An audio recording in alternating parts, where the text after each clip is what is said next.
deal is going through ups and downs from time to time throughout the last few weeks.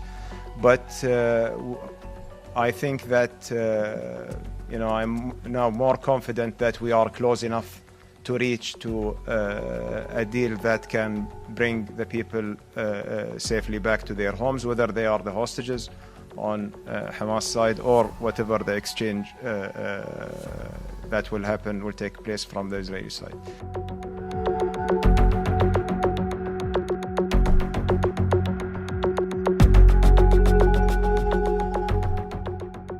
One horror doesn't justify another horror.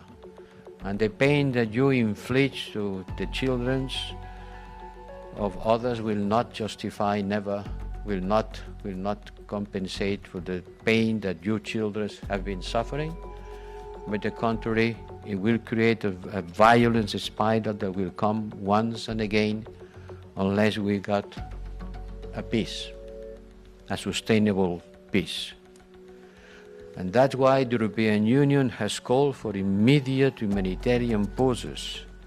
And the United Nations Security Council, under the request of one member of the European Union, Malta, and with the support of France and Germany, members of the European Union, adopted a very important resolution asking for immediate, urgent and sustainable humanitarian pauses.